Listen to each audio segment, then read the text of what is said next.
It's Disney Detonation coming at you from the Transformative Content Fair Use Studios in New Jersey, and I am your host. And yes, today I'm a nerd because I will be reviewing Ahsoka Episode 4. Now, I was supposed to have this vlog out Thursday of last week, but something happened and I had a bunch of corrupt files, and I also had a copyright strike, so I had to deal with that. Hopefully this time I'll get through it.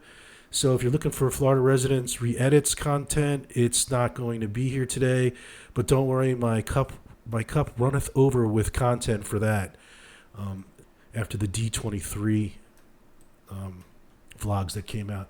All right, so unless you watched this Ahsoka series, you might as well bail now because I'm not going to set up some of these clips. I'm just going to run through it because I want to get this done and move on. And so here's my first clip.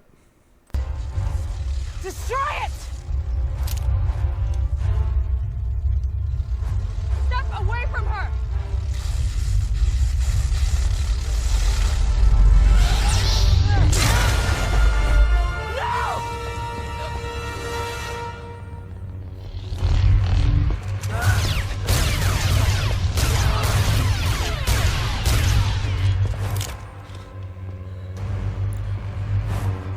Now, I was screaming, why doesn't he force pull the orb? Why doesn't he force pull the gun?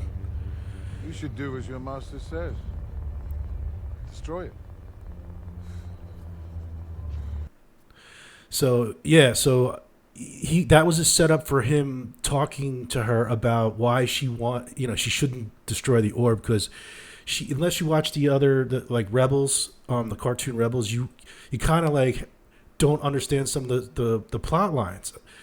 So Ezra is another Jedi who is trapped with General Thrawn, and she's considers him family, and so he convinces her to give her back the MacGuffin map orb. And here's that scene. Meanwhile, Ahsoka is presumed dead.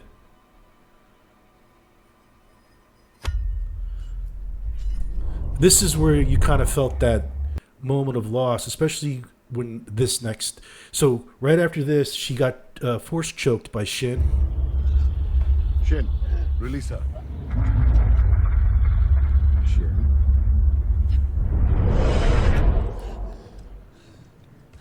I gave her my word, and unlike her former master, I shall keep mine.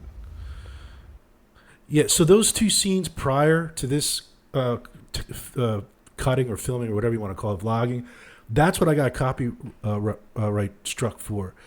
So I cut it into two pieces. I cut a little bit out. I have no idea if this is going to work or not. But anyway, so that I thought was a great setup to the next episode. But of course, they had to screw that all up with these next several clips. I don't think they're sticking around for a fight.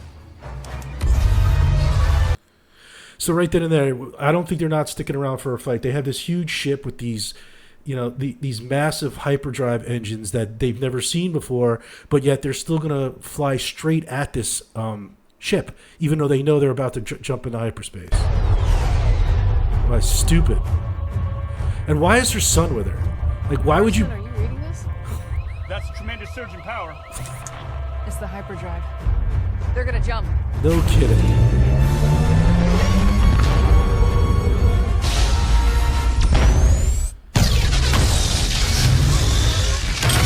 Boo.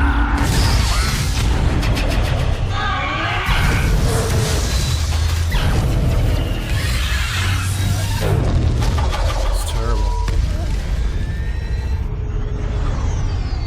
I mean, they really need to stick to canon with this stuff because I think it was the second installment of the new 3-part series. This is what happens when you fly through spaceships while going into hyperspace.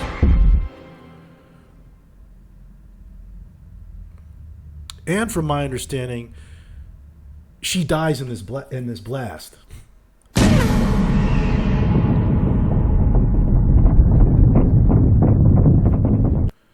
Okay, so here's a little setup. And prior to all this, in the last episode, Sabine and Ahsoka escape and they crash land. Well, not even crash land. They have a damaged ship. They land on this planet, and the Sith, or whomever, I guess they haven't really come out as a Sith yet, find them, and this is what they do.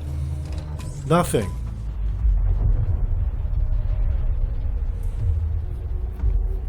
Master, we received word. They've located the Jedi Starship. How far out are they? About a dozen clicks. Tell them to move in. The guards would not delay them long. But you will. But you will. So why wouldn't they just send a bunch of fighters to just shoot them from the sky or have an orbital attack? No, they have to further the story along with this nonsensical plot. So here's another thing that I was kind of not really understanding. You needed this MacGuffin ball here to work properly because it was in Sabine turned it on in her space apartment and showed you where the map was just fine. Witchcraft.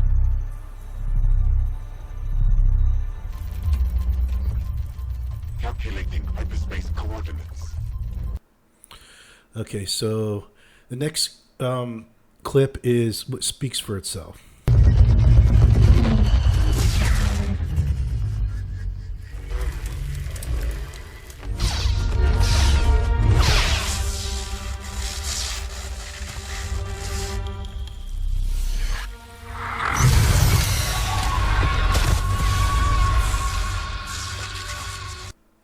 So, I mean, why can't they just be consistent in their storytelling? Like, so he gets a scratch across his chest and dies. Sabine gets stabbed in the chest and lives. I mean, give me a break. So then the next clip is, I thought this was hilarious. So this is how Shin escapes after that scene. I mean, it's the Batman's, smoke bomb. I mean, so cheap, such cheap writing. So they couldn't figure a way for her to escape there. They used Batman smoke bomb. All right, so I thought this clip was good too. I'm going to play this one. I thought, because this kind of furthers my point before, where if you don't watch the cartoons, you don't know the plot lines. Like I said before, Disney gives you this. It's almost like homework. They give you all these episodes of the cartoons, and I think part of the Mandalorian to watch. I'm trying to get through, but I just don't have the time. But I thought this is something that, if you're interested, you should see. Everyone in the Order knew Anakin Skywalker. Few would live to see what he became. Surely that must leave a mark. Is that why you walked away? Abandoned him?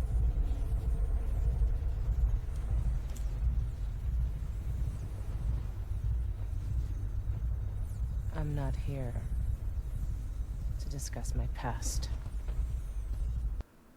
So when he says she abandoned him, so they're one of the plot lines that was in the Clone Wars was, so Ahsoka got accused of a terroristic act in the Jedi Temple where she killed Jedi and killed people that worked for the Jedi, and there was like kind of a political undertone to it, where the Jedi Council threw her out of the Jedi Order so she could stand trial in front of the Empire. So of course she gets acquitted, and then the Jedi Council says, "Listen, you've not only do we want you back, you don't have to do the trials because you've shown that you are a true Jedi." And she's at that point like, "No, I'm not coming back." So then there was a couple episodes after that where she meets these two girls, and they have sort of like, they're like kind of like quasi criminals. So I haven't finished. I don't know if she goes back, but she didn't abandon the Jedi or Vader. They abandoned her. All right, so here's the next clip. Your legacy, like your master's, was one of death and destruction.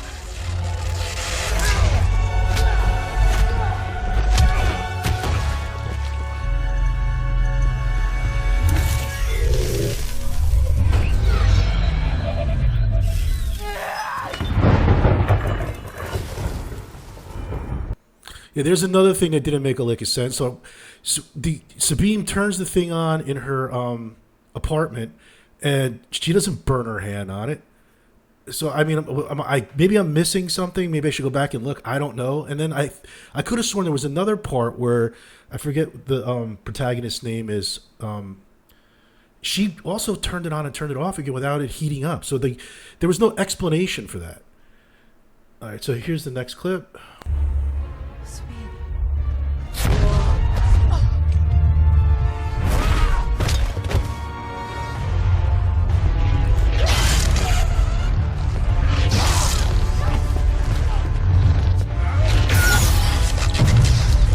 Come on, what is that? Didn't need to come to this.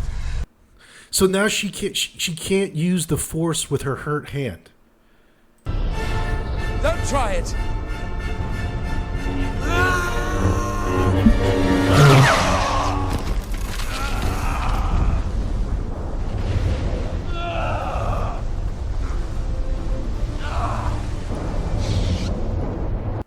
So you can be drawn and quarter. You could be like a human torso, and just have prosthetics on. But then you can use the Force. But if you have a boo boo on your hand, you can't. I mean, like, I just can't get behind such poor storytelling. Well, anyway, so out of a scale of 1 to 10, I would give this a 6, or like between a 5 and a 6. Before the debacle ended, where they should have all died when the hyperdrive was activated. So I kind of just blew through this as fast as I could. Like I said before, I had trouble with my files. Some of my files got corrupted. I have to go to a family event now soon. So I kind of just blew through this because I just wanted to get it up and get it over with. And so, like I said at the beginning of the video, if anyone is looking for Florida Residents re-edits material content, it's coming. And also the Oogie Boogie Halloween event at Disneyland. I appreciate anyone who has lasted this long, and I hope you enjoyed the video and transmission.